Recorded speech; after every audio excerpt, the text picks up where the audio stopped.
Before he had all us cranking that Soulja Boy or trying to kiss people through the phone, the Andre Cortez Way, or Soulja Boy as he came to be known, was just a young kid from Chicago hoping to make it big in rap. A truly modern MC, Soulja Boy pioneered a new sound and style that would become a mainstay in hip-hop for years to come.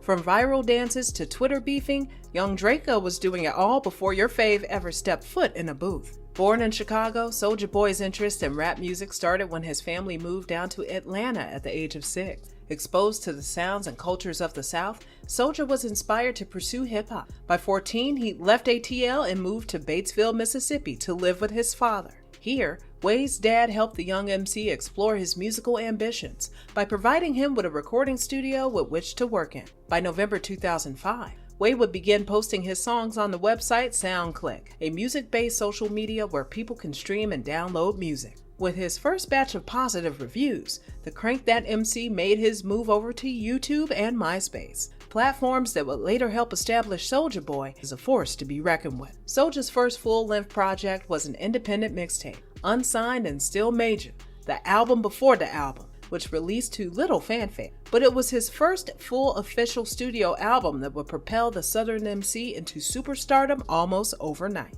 SouljaBoyTell'em.com was young Draco's announcement into the world of hip-hop, debuting at number 4 on the US Billboard 200 and selling a healthy 177,000 copies in its first week. The album was a huge success, despite being panned by critics. What helped launch Draco's music career into the stratosphere was one of the singles off the Crank That. Now, a lot of you viewers may not have been around when Crank That was uploaded to YouTube, but back in June of 2007, the internet was changed forever.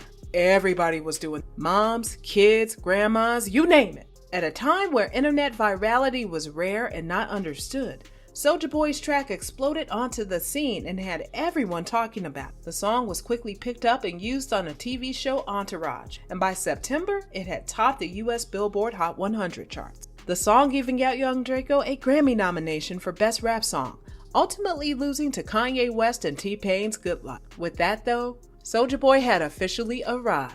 While critics panned the album and even said that young Draco would be a one-hit wonder, the MC ignored the hate and instead ushered in a new era for hip-hop. If it sounds like I'm exaggerating, I'm not. In 2019, Soulja Boy went on The Breakfast Club, a radio talk show which mainly interviews rappers, and said, "Hip-hop wouldn't be where it is today without Soulja Boy."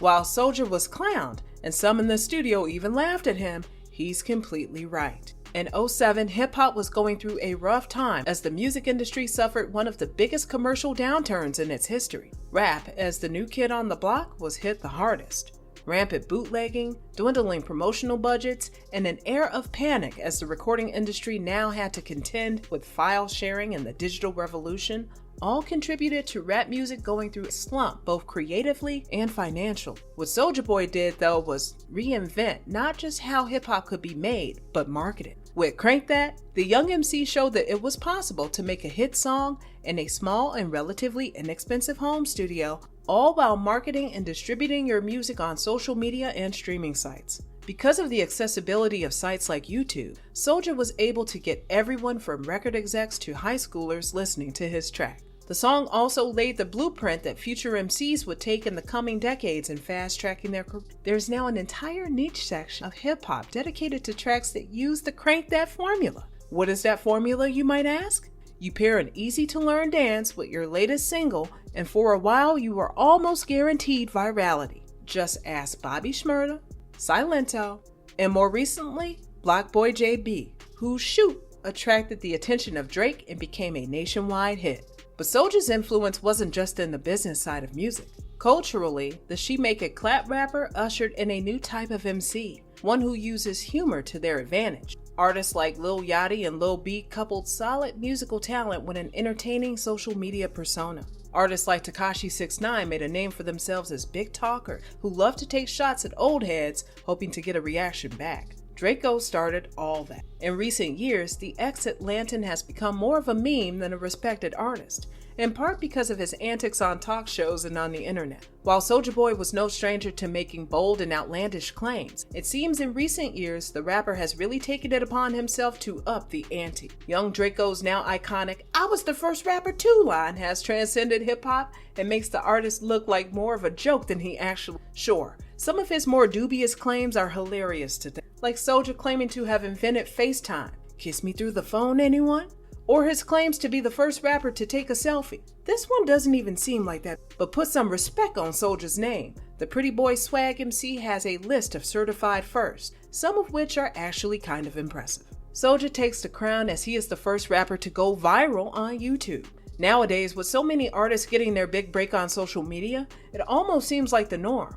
But before Soulja, nobody had. This gave the music industry a vitally needed lifeline and inspired a new generation of artists to utilize social media as a tool to market themselves and their sound. Think Doja Cat, who also blew up off a viral TikTok song, or Justin Bieber, who himself was signed after a video of him singing on YouTube went viral. You could argue that without the influence of young Draco, neither of these artists would exist. As the self-professed king of social media, Soulja also holds the record for being the first rapper to get a verified badge on Insta.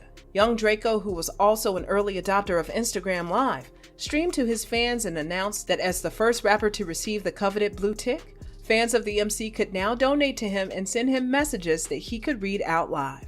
Today it seems like everyone and their mom are hopping on Instagram Live, but credit where credit is due, Soulja was there in the beginning. He also claims that his swag is what earned him the privilege, and really, we can't argue with it. Young Draco has always been more than just your average MC. Soulja was also a businessman. In an industry that has no shortage of business-savvy artists like Jay-Z, Puffy, and Rick Ross, Soulja stands alone with his unique venture into the world of video games. The Kiss Me Through the Phone rapper decided in December of 2018 to go toe-to-toe with the likes of Sony and Microsoft and announced his own games console, the Soulja Game. At $200, he drew heavy criticism for what was essentially an overpriced emulator of Nintendo and Sega games. A few days later, he would add 2 more consoles to his lineup, the retro Soulja Boy Mini and the Soulja Game Fuse, the latter being a full-size TV console like the Xbox One. But Soulja learned the hard way. Sometimes they just don't want you to succeed, and by the 30th of December, less than a month into his new venture, young Draco was forced to pull the Soulja Game consoles from his store amid threats of a lawsuit from Nintendo. No stranger to controversies, Soulja Boy had his fair share of beefs and dramas throughout his career. Despite the success of his single Crank That, it wasn't all love for the Chicago native. Rapper Ice-T famously told Soulja to eat a dick and criticized the MC for killing hip-hop, taking further aim at Crank That for being garbage compared to the works of other artists. Kanye West stepped in to defend the young MC, arguing that the Crank That rapper had created a new original work of hip-hop, thus keeping the authentic meaning of the music alive. The two would continue to beef over the next few years, with young Draco's weapon of choice being Twitter, as he would barrage Ice-T with derogatory tweets like, "Get this guy a hairline."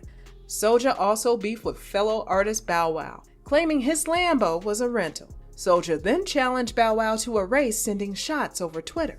While the two beefed back and forth for a while, releasing a few diss tracks here and there, they would ultimately settle their differences, and in 2016 would release a joint mixtape together titled Ignorant Shit. While Soulja beefed with his fair share of rappers and internet personalities, perhaps his most surprising beef came against the U.S. Armed Forces. Yeah, you heard that right, the U.S. Armed Forces. Let me explain. With the release of Soulja's song Let's Be Real, a line from the track quickly gained attention for all the wrong reasons.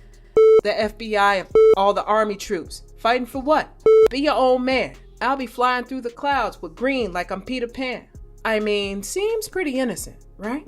But members of the armed forces and their families thought different. Criticism mainly came from the timing of the track's release, coming on the 10th anniversary of 9/11. Young Draco apologized by saying, "When I expressed my frustration with the U.S. Army, not only did my words come out wrong, I was wrong to even speak them." Soulja then continued by giving out his deepest apologies to all the members of the U.S. military and promised to pull the track from his upcoming album. TMZ later reported that the album would not be sold at the 3,100 Army and Air Force bases if the song remained.